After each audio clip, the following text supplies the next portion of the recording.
Hello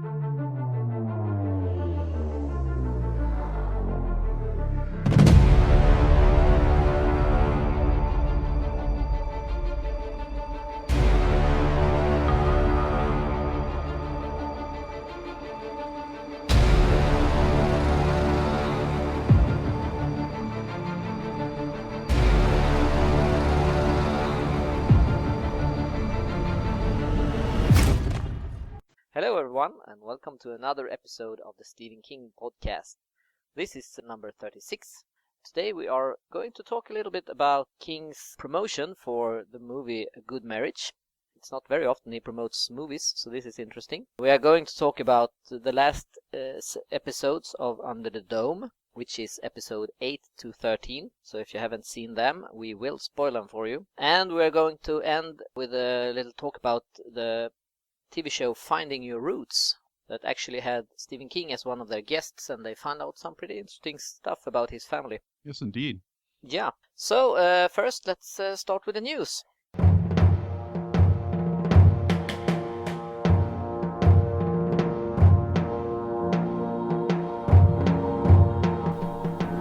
Welcome, welcome.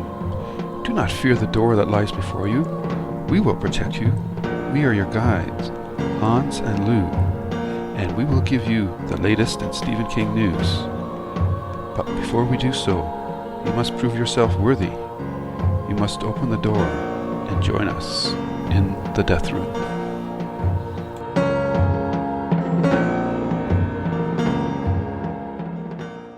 Okay, so first up is Mercy is out this October, and the first book or movie that they're doing that's related to Stephen King is called Grandma, and it's from a Skeleton Crew collection, of course. And we've talked about this one a couple times before, and it sounds like they've just had to expand the story quite a bit. So it'll be interesting to see how this turns out, but it's got a great pedigree. Like, I really enjoyed The Haunting in Connecticut, and Peter Cornell has directed it, and it also stars Frances O'Connor, Chandler Riggs, who you should know from Friday Night Lights, Joel Courtney, Dylan McDermott, another solid actor, Shirley Knight, and Chris Browning. So it's got a good cast. As to how close it is to the story, we'll have to wait and see. Yeah, and I think it's a bad omen that it has actually been finished for quite some time, but hasn't gotten any airplay. So and now it's being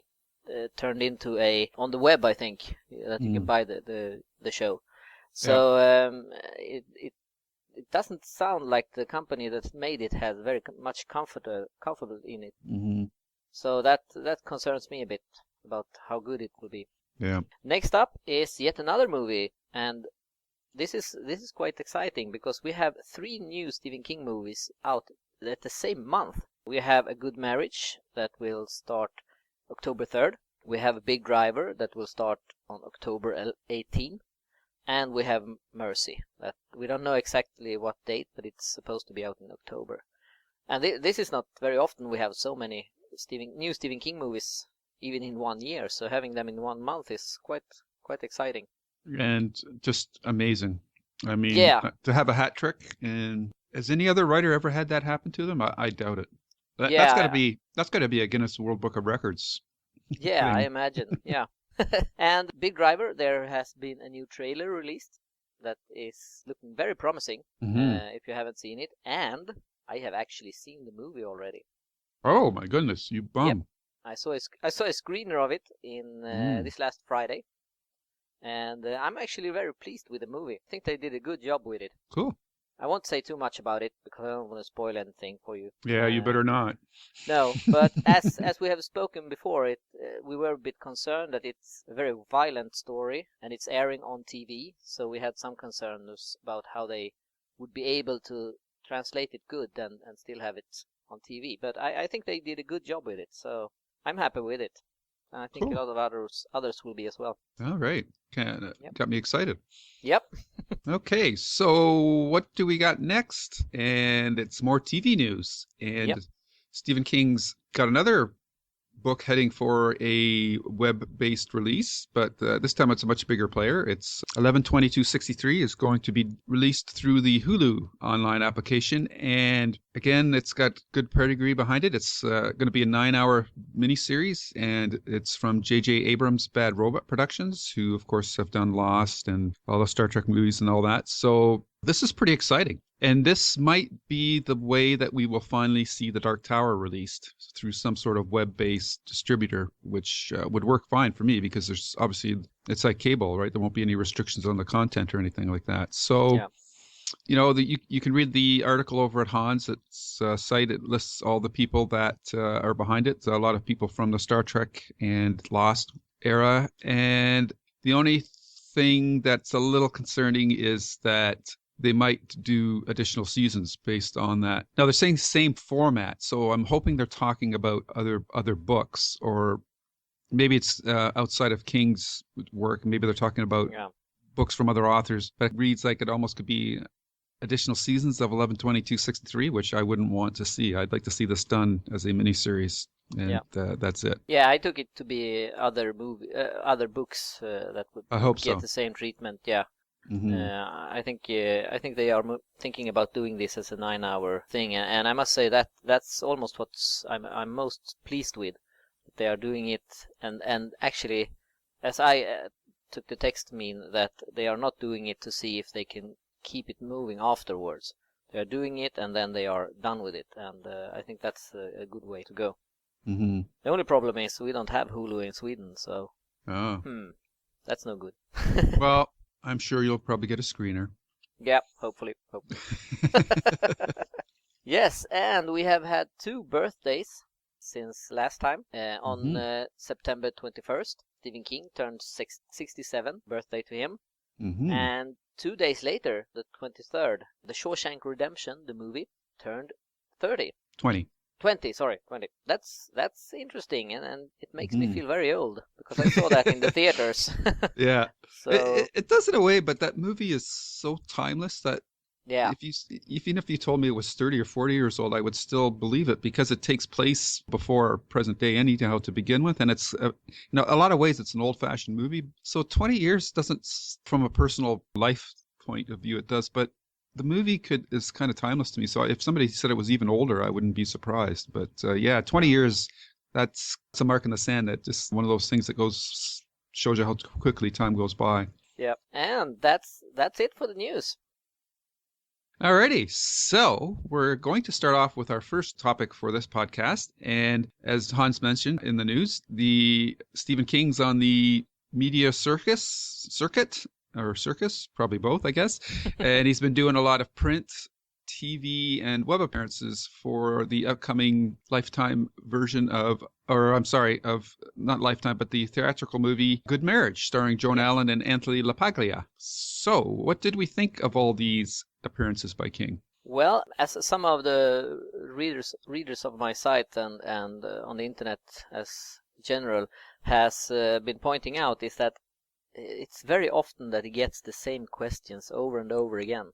And that is very true. I think he started the day off with appearing on CBS, and they were, I think, 3 or 4 people interviewing him. Personally, I think that was it didn't help that they were so many, because it didn't seem like they had gotten together and had a strategy for the interview. They just blurred out questions. Many of them we had heard already, so I think that was, well, it was the typical interview that he does when he just talk about the thing he's promoting, and he gets these questions he gets all the time. So that wasn't really that exciting. He also moved on then to The View, where he were interviewed by Whoopi Goldberg and another lady who I really don't know who it was. I'm sorry, I don't get that show here in Sweden, so I'm not familiar with the ladies on that show. I'm impressed you know who Whoopi is. Yeah. Yeah. And that interview, it was actually a bit better, I think. Yeah. And I think it was really funny when it shows that when King picks up on these small things and make it funny, because Whoopi said I have some questions for you, and he said, well, I hope so, otherwise we'd just sit here and stare at each other.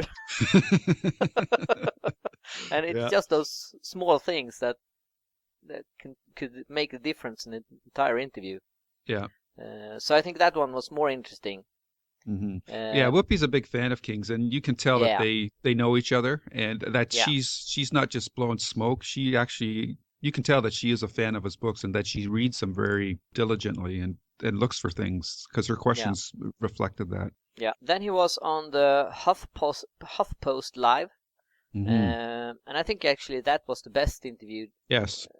Of them all, and this one was, I think, about 40 minutes, something like that. So of course, when you have that kind of time, you are going to have the time to ask a lot of more questions and more so. But I think it was at least it didn't felt so scripted. I think that they allow themselves to flow out when they started talking about something, and it led them on different paths, and I think that it was very natural and relaxed interview.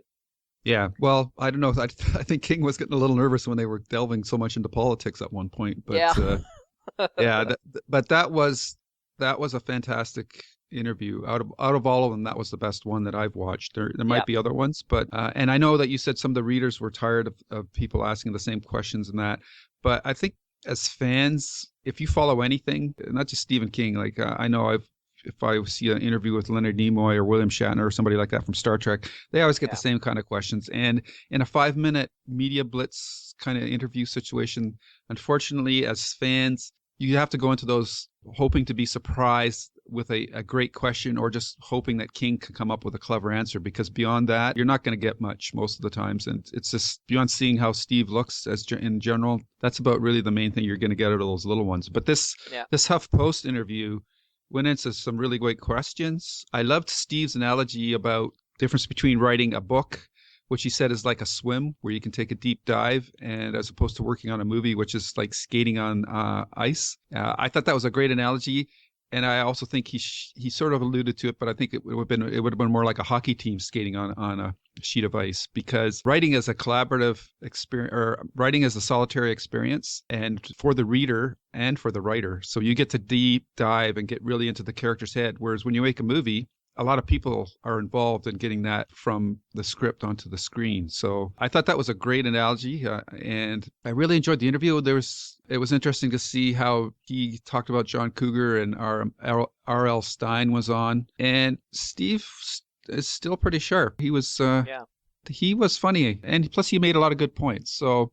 Yep. And I think he handled himself fairly well through the politics part. I always get nervous when famous people are asked about their politics and that, because I just think that's a no-win situation. And he also was man enough to admit that remark he made about people getting drafted into the army, that was a mistake on his part. And the big difference between him and us is that when he makes a mistake, there's people just waiting to pounce on him. Whereas if we do something, if we would have said something like that, nobody cares. So yeah, that was a surprisingly excellent interview, because I just was working through them and I had no idea that I said, oh my goodness, this is 40 minutes long. Yeah. And, unless King gets on a show like Charlie Rose or something like that, you're not going to get any sort of in-depth type of interview and find out new things about him. So that was the highlight out of that.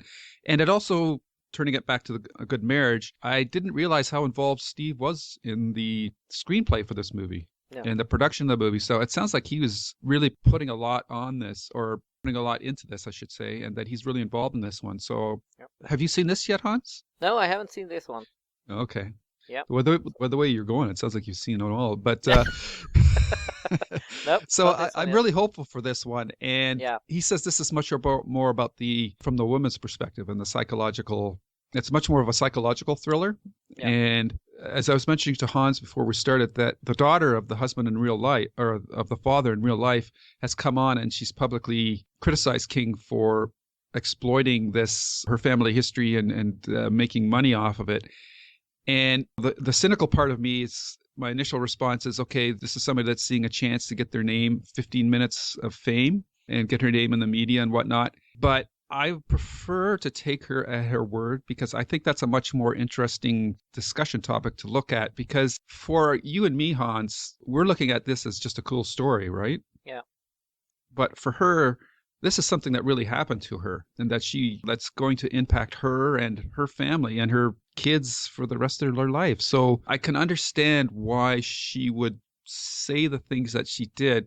But unfortunately for her, this is something that's become public knowledge. So therefore it's part of the public domain. And once that happens, unfortunately for her, her rights to her privacy in life are lost in the process of these kind of events. And that's a sad thing. And I certainly empathize with her on that, for her and her family. It's got to be a terrible thing to live with, the guilt and all that. But, and Stephen King doesn't need any defending on my part. As we saw in those interviews, he does a great job of that. But I never read a Stephen King story where I felt he was exploiting a real event just for the sake of making money. Have you, Hans? No. And I think what makes it okay this time for King, I think, is that, as he says, it was when the real thing happened that he got the idea. And the idea was that if someone can do all these cruel things and still have a normal life with the wife without the wife knowing, that was the thing he reacted to. Yeah. So his story is more based, and I haven't seen the movie, so I don't know how different it could be. But the thing he took from what happened was the idea that someone could live a double life and do these horrible things and still be a wonderful husband. Right. So I mean, even if he mentions her father as an inspiration or idea giver for this story, he hasn't written a story about her father or about the things he did. And he's definitely not writing this, because we've read the story, and it's definitely not about glorifying what this guy was doing or making him into some kind of anti-hero. No. It's all about the wife finding out that she's lived with a man that she thought she knew for 20 plus years, carried around something inside of him that she had no idea existed. And like King says in his interviews, everybody carries a secret part of themselves that nobody gets to see. He says, but for most of us, it's okay because it's just usually innocuous. But once in a while, somebody carries a real monster, and this is what this story is about. It's about the wife, about one person finding out about something about another person that they never knew existed. Yeah. And I read that story, and I don't see any exploitive aspect of any real life cases being used to glorify what has happened in real life. So very empathetic to this person's coming up and speaking about this, because obviously she's so emotionally entangled in this that she doesn't want it brought back up into the public eye in any way, shape, or form. And I can totally understand that. But the unfortunate thing is, what happens in real life is often the spark for what people write in fiction. And I think there's a right way to go about it. And I think Stephen King has done that. And I've also seen examples of exploitive takes where they do seem to glorify what the villain of the story has done. But I don't agree with her that this is happening with this take of this idea. So, but it's a touchy subject, and I really do feel sorry for this person. But I think also the problem is that if she hadn't come forward with these complaints, everyone would have thought that this was based on something that a horrible person did. But by her coming forward, all the focus is on her. And I think that is exactly what she wanted to avoid. So I think for herself, it would have been best to just let it be, even if it hurt her, which I can understand that it might do. But I think that going up and saying that King is exploring and stuff like that, she brings more attention to it than it would have been otherwise. Yeah. So I think she has brought it a little bit on herself by going public as she's done. Yeah, that's for her. That's the unfortunate side effect of something like this. Yeah, I can understand it. She just doesn't want it brought up anymore. But and King has referenced her father's case fairly frequently in every interview that he's done. But he's not doing it from the perspective of exploiting it anyway. He's just telling the interviewers where he got the idea from, and that's hard for her to hear being mentioned, of course. But again, you just you can understand where she's coming from for sure. Yeah. But I disagree with what her take on what the story's about. Yeah, me too. And back to the interviews. King did one more, and that one was on Late Night with Seth Meyers. It was an okay interview. A lot of baseball talk, more than the others. But one thing I react on when I see, this time it was 4 interviews, all were released the same day, is that if you watch them all, you get the same information a lot. We got the story about how Tabitha found Carrie, and we get basic about the movie and where he got the idea for it and stuff. So it's it get very repetitive when you see them all. Yeah. So, but I guess they are doing that because everyone isn't watching all of them. So well, that's exactly the thing. Like for us hardcore fans that follow King from interview to interview, it's going to be repetitive. But most of these are for the mass consumption and for casual fans and interviewers that don't follow everything King does. So they're just trying to give the most basic information to as many people as possible. And unfortunately, I mean, we're just watching this. Can you imagine how King feels going through these?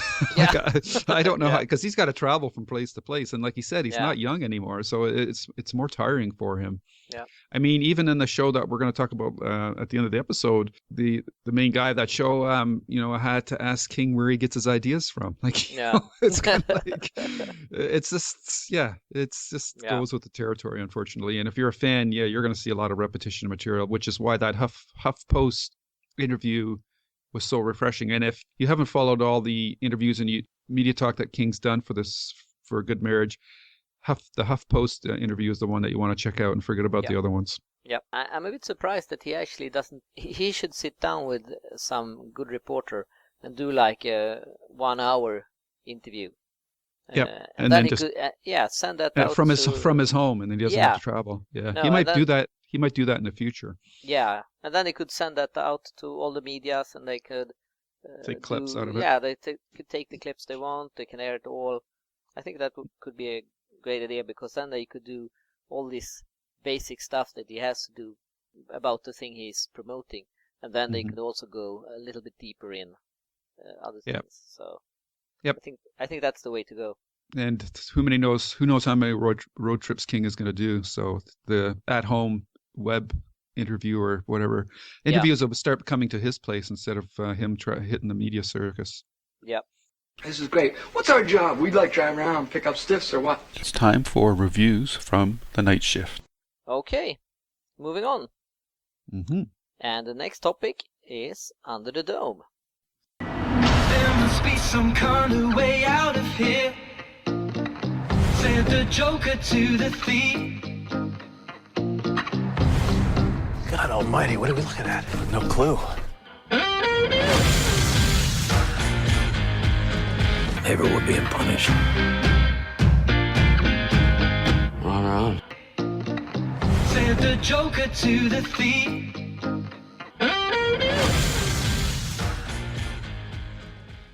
Dun, dun, dun. Yes. And season 2 is over. And so far we don't know about the third. I haven't heard anything about them doing a third season. And we could end this talk with how we feel about the third season. So, did you see it all in once, or did you see it once a week? No, I watched it all over yesterday, or Friday, Saturday, and today, because we usually record on Sunday. So I watched the last 6 episodes over the last 3 days. Yeah. And I don't want to make this sound like Grumpy Lou Part 2.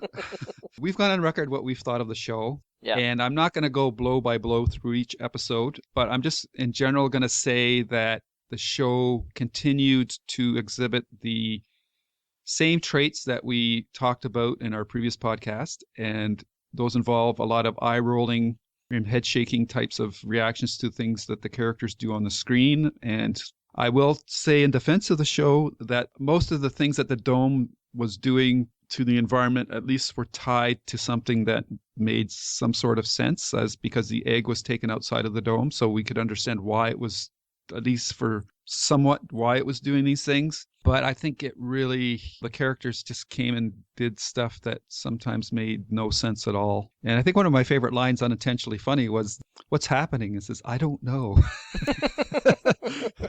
I said, welcome to the club. Yep. So I got more things to say, Hans, but what about you? What do you think about the last half of this season? Yeah, as you, I also watched it in like a couple of days.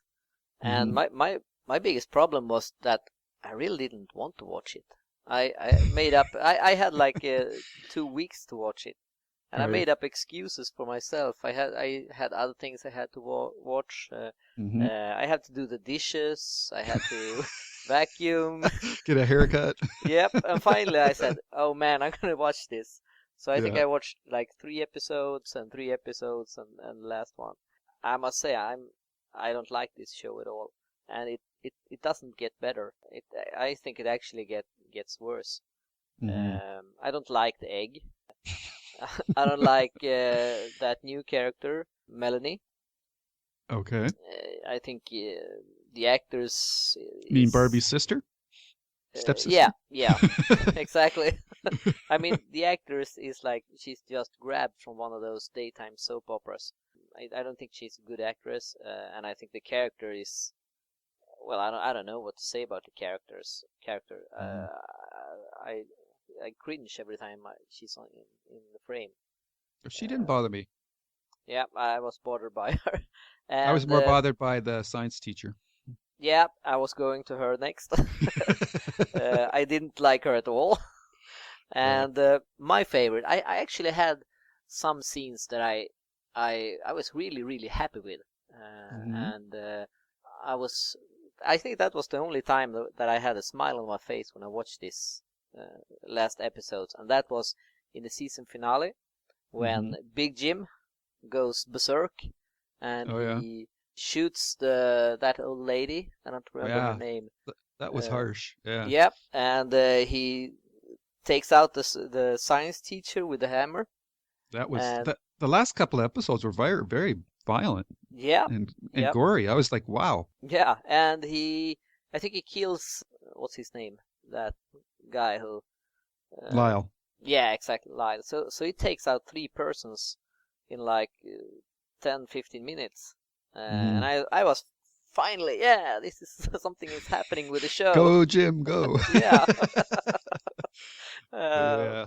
But that was almost the only part that I enjoyed of the show, actually. So I have to say, the one shot that I thought was really well done was when Big Jim was kissing his wife, and then when he pulled away, he had all this blood on his mouth. I'm going, what? What's going on there, right? And then Lyle was behind him and stabbed her in the back. Yeah. So, but I really think like they really made Big Jim look like a buffoon in the last half of the season, like throwing that egg over the side, and it just. I'm not gonna go on with individual things with the show because I think there's just a plethora of problems here that I just kind of shake my head at the people that are behind this show, that it's turned out like this. Yeah.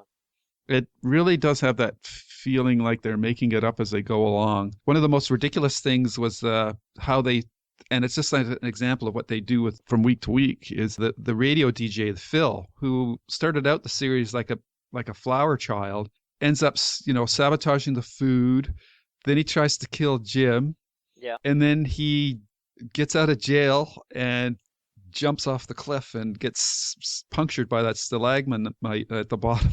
I was like, okay, whatever. All that in 2 weeks. Yeah, that was just like a microcosm of the problems with the show. Yeah. And Big Jim's turning. Like, he pulls a gun on the kids, and everybody else lets them walk around. Like, it just doesn't hold together. Yeah. And the passage of time, like he said, 2 weeks again. So is that 2 weeks from the beginning of the series, or is that 2 weeks? Because I thought they said at the beginning of season 2 it was 2 weeks. So now are we up to a month, or are we up to 2 weeks? I'm totally lost the timeline here. Yeah, I don't know. I took it to be 2 weeks since the dome came, but as you say, they mentioned that at the beginning. I don't think they know themselves. They just how many weeks? Who cares? Say 2 weeks. Yeah. And the big thing is the show, for not knowing that it's going to be renewed, it ends on a major cliffhanger. You've got the whole town in the tunnels, and is it Melanie? I think that she shows up behind that wall. Junior and what's the girlfriend's name? I can't remember. The redhead, whatever her name is. They're stuck on the other side of the chasm. Yep. And that Big Jim's up top, still walking around after being shot and stabbed in the foot and the shoulder. So that's quite a cliffhanger to leave the show on. And I'm looking at the ratings. They started out with the pilot with almost 13.5 million viewers, and they stayed pretty stable. They went down to maybe 9 million, or almost just slightly less than 10 million for the 12th episode last season, and then they ticked back up to over 12 million. So they stayed pretty stable, but then between seasons they lost like 4 million viewers. They were down to 9.4. And it's just gone steadily down into the 7s and 6s, and then it popped up slightly over the 7s again for the finale. So the show is still making money.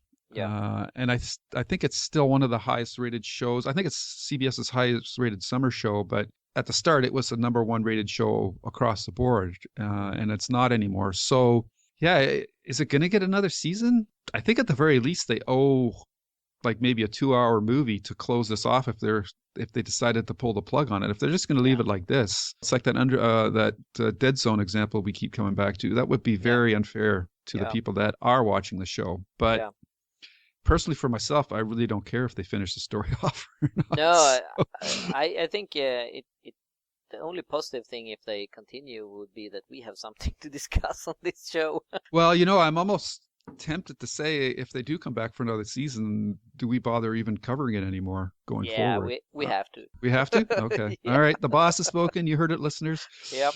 I tried to save you from some more pain, but apparently we do have to talk about it some more.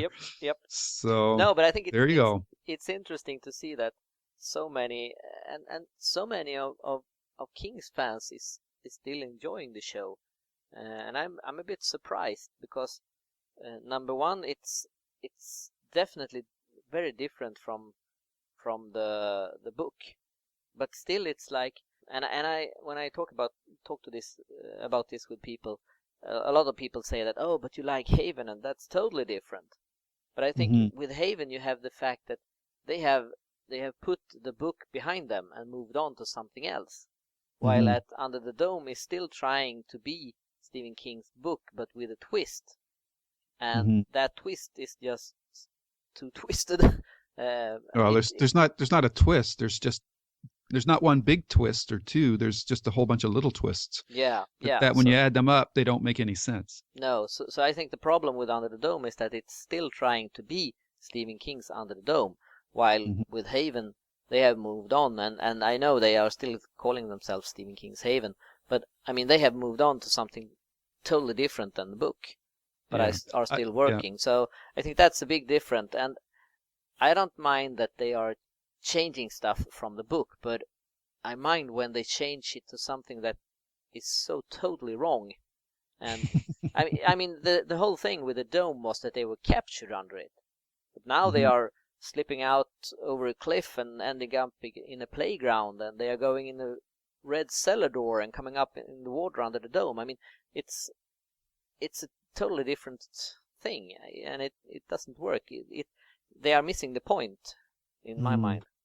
Yeah, well, I totally get what you're saying, and I'll have to disagree slightly. For me, it doesn't matter how a show that is adapting a King book, how closely or how widely it diverges from the book. It's just how well is it executed, and this show is not well executed, and Haven set itself up in its universe to be able to handle a multi-season story arc.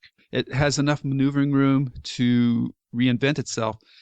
Under the Dome, by its very concept, is a restricted setting story.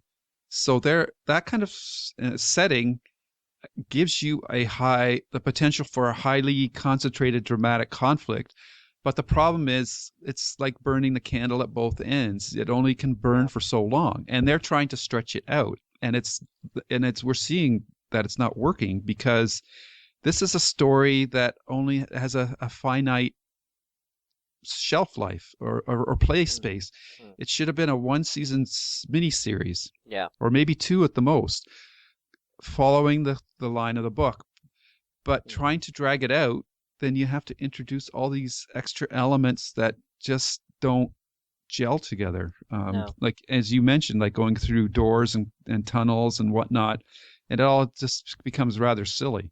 Yeah. So, and if you can't establish the characters behaving in believable ways, then yeah, it doesn't matter how closely it stays to the book or if it goes totally off in another direction. It's how well it makes you believe these characters and how consistently it treats them, and it doesn't do that. And that's why I don't know about King fans. I haven't followed them as close as you have, but I know, like, in the general public, when I read reviews on websites like that for IGN and that, they're very critical of it, and they're saying the show doesn't deserve to be on the air, then it should be canceled as soon as possible. So Yeah.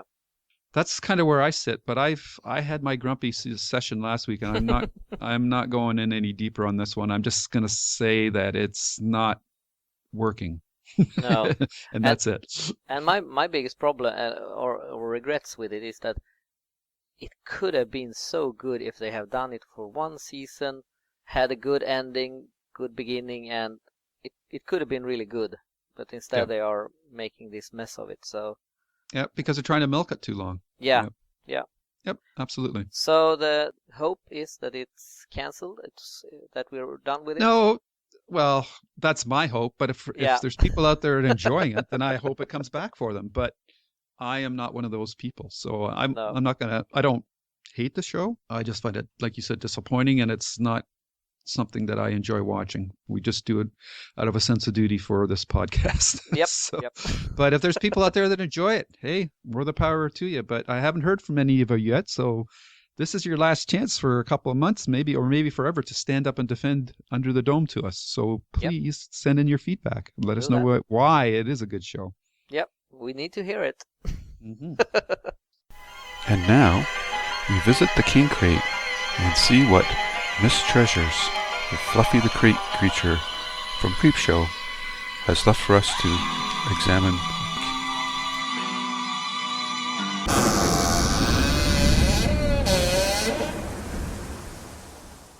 Okay, so we can promise you now that we are going to move on and finish the show out on a high note with a very interesting and very enjoyable segment that featured a appearance by Stephen King on a PBS series called Finding Your Roots. And it's basically, the format is they invite 2 or 3 people, famous celebrities. I assume this is the format they go with. I haven't seen it before, but this looks like a pretty set format to me. Yeah.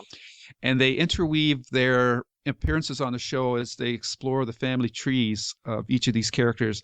And I assume they try to find people that know next to nothing about their background, which in the case of the segment with Stephen King is quite true, because as we all know, his father left him at a young age. So I found this very fascinating, and I know Stephen King I think he was pretty blown away by it as well by the time we got to the end of it. And I just, thinking back now in these interviews that we watched, it would have been kind of cool if, like, on the HuffPost, that guy had asked him, because I don't know when he filmed that segment for this show, but I'm assuming that the HuffPost one happened a couple months after, and it would have been great if somebody would ask them, how, now that you've had the time to digest all your family history, how do you feel about it now? That would have been a fantastic question to ask. And I hope if somebody's listening to us and going to one of the Stephen King signing or book touring appearances, that would be a fantastic question for you to ask him. Yes. Just saying. So I really love this segment, and I'm interested to hear what you think about it, Hans. Yeah, I enjoyed it as well. The only thing I would like with the format of the show is, since it was 3 people being having their history told, I would have preferred if they done one at a time instead of mixing them. Yeah, but you know why they do that, though. Yeah, right? I know why they do that. But anyhow, that's just builds up the tension. Yeah. The mystery. But it was interesting, and we saw a photo of Stephen King's dad that he had never seen before. Yeah. And I kind of chuckled when he said that, hey, he kind of looks like me, sort of. I thought to myself, yeah, he does kind of, sort of, but there's somebody else that he looks almost, or there's somebody else that looks almost exactly like him. And did you have that same thought? No. Who I think he looks like Joe Hill, or Joe Hill looks like him, almost a dead ringer. Yeah. Way closer. You know how they say things sometimes skip a generation? I thought, boy, that's a dead ringer for Joe Hill. Yeah, it was. Yeah. Yeah, so, and he found out other interesting things, that some of his, I don't remember exactly who it was, if it was his grandfather or great grandfather, but some of them left the South because they didn't agree with the slave thing. Mm-hmm. What about the big thing about what his dad did? Yeah, about his name. He took the name King from somewhere, and nobody seems to know why or how. Because what was his real last surname? Pollack. So can you see that? Try to picture that. Yeah. Stephen Pollack, the author of 50+ books. Yeah. It's almost like his dad knew his son was destined for greatness. Yeah, yeah. It would have been interesting to see why he picked that name, but they couldn't the only find thing it, I can think of is he lied about his age to get into the army or the navy or whatever it was. But you think on the show they would have pointed that out, so that's probably not a correct guess. But no, and I think that since King is actually named King, he would have changed the name earlier, and then if he left and joined the navy after he left King, then he would already be King. So I don't know. He must have changed that name earlier. Yeah. Somewhere between 16 and 23 years of age, he changed his name. Yeah. I also found the other thing fascinating is that his father died when he was 6 years old. Yeah. Yeah. So that was kind of a parallel to Stephen King's story. Yeah. Yeah. So that was interesting as well. And then we got into all the Civil War stuff that you were talking about. Yeah. Oh, but his grandfather died of the flu. Yeah. Which also was kind of interesting. Even King called that, talking about he wrote a story about that, called it The Stand. So yep. Subliminally, I don't know, maybe genetically he kind of felt that, or maybe that was in his roots. I don't know. I thought it was, this whole segment on it was so fascinating. Yeah, it's interesting what you can put together when you hear a story like this, and he's dying of the flu and King writing a book, and it's interesting to see, and if it's all just coincidence or if there is more behind it. Yeah, and then the other thing too was that King traced his roots all the way back to Ireland, and he said that he believed that he sort of had a feeling about that was where he's Scottish Irish. Yeah. And he said he always had the Irish love for stories about fairies and leprechauns and boogeymans and stuff like that. So it all kind of fits together with where, obviously it doesn't have a direct impact, but it's in the background, and it's kind of, you can sort of make the connections to what he is today and where he came from. So I thought that was cool. Yeah. It was interesting, the thing about Leprechaun, because he said in the interviews he did for A Good Marriage that he would like to see a movie where the children of the corn battled the leprechauns. So I wouldn't be surprised if someone did that movie. Yeah, and it was interesting too to find out that even though some of his ancestors lived in the South, they actually fought for the other side. Yeah.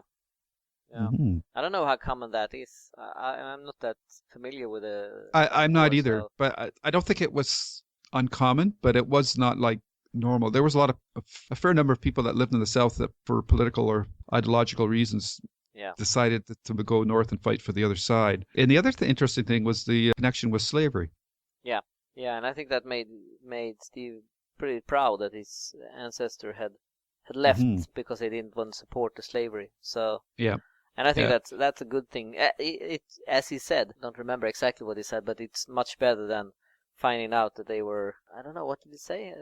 Shot somebody in a barber shop. And were on the exactly. Run. Yeah. So it's good to know that you had ancestors with good values and so Yeah, and the one thing I did find interesting, and I don't know, maybe this was a decision that Steve made, because maybe on his mother's side there was family history that was not as positive, because with the other guests, they delved on both sides of the family tree, but on his, they only dealt with his father's, which I thought was interesting. So we don't really know much about, or from this show, we don't find out much about his mother's background at all, which I thought was an interesting omission, but maybe I'm just reaching for a conclusion without anything to justify it. But I thought it was an interesting omission. Yeah, maybe they had so much about the people on his father's side that they didn't feel that they had the time to do both.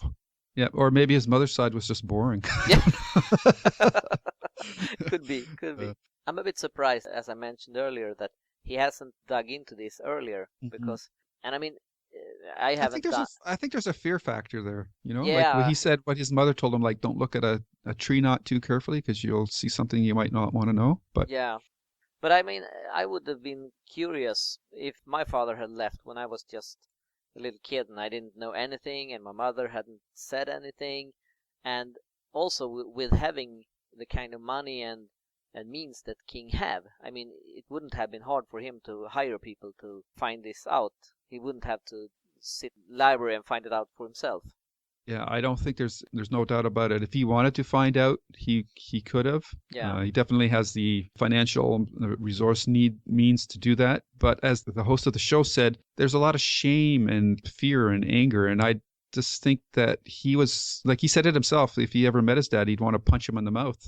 Yeah. But then he said later on he'd ask him why first and then punch him in the mouth. And the guy says, oh, see, that's a sign of maturity. Yeah. But I think the reasons that he didn't was more for emotional ones. Yeah. So, I think he was mad, and he also was afraid of what he would find out, and out of respect of his mother's never wanting him to find out anything. So he probably didn't pursue it actively, and this just was, the show just presented him an opportunity to do it. Yeah. So it was a fantastic segment, especially for King fans. And there's two other things that stood out for me. The fact that his ancestor, great-great-grandfather that moved north because of slavery, he was a minister.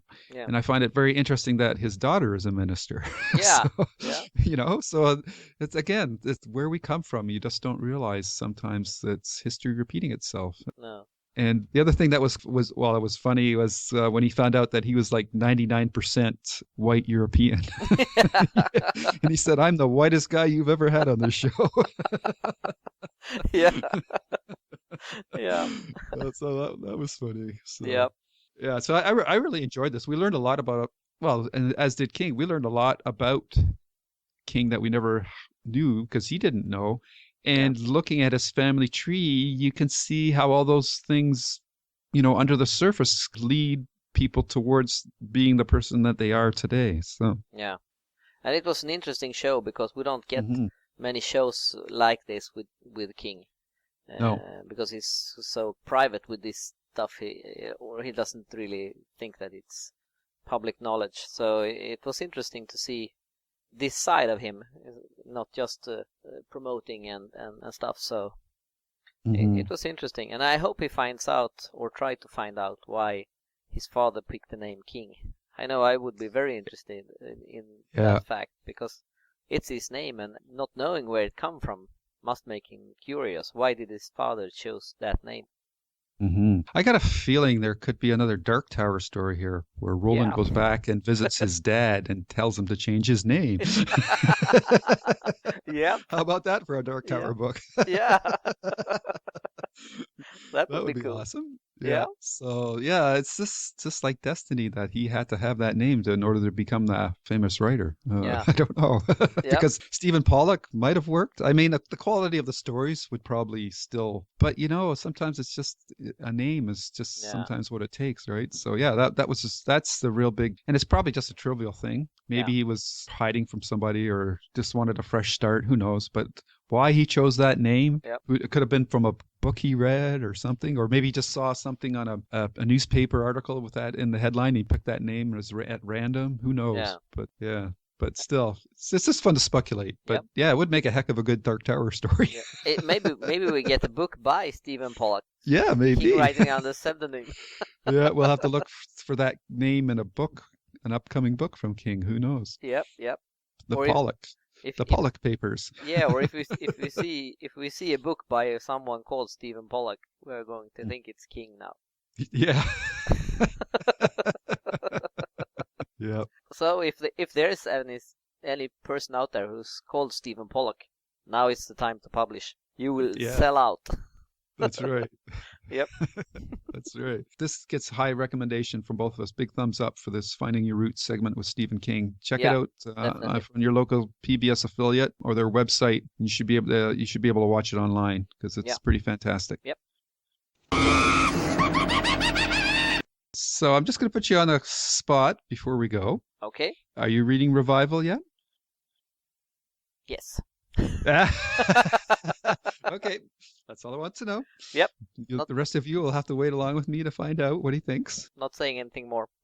Great. For our next show, I assume we didn't talk about this beforehand. Sorry, folks, but I'm assuming that we're going to probably be reviewing A Good Marriage Yep. So it'll be another movie podcast as we get set up and wait for the release of Revival. And on one of the talk shows, they showed a different cover for it than I remember seeing anywhere Yes. else. Yeah, I saw that as well. I don't know Mhm. if it was on the CBS show or. Yeah, I I can't think it remember was. which one because I watched so many clips in the last Yeah, couple of yeah. I think it And I was. said, I think it was I the don't think CBS Hans has one. had that one on his site yet. No, I think that is.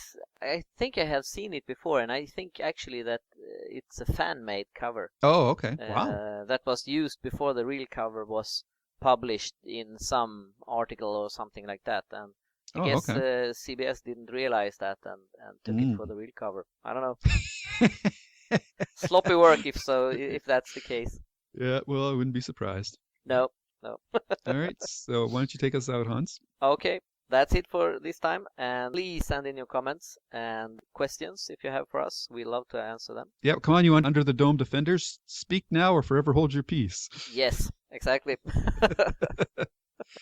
Okay, and as usual, until next time, stay safe. But stay scared.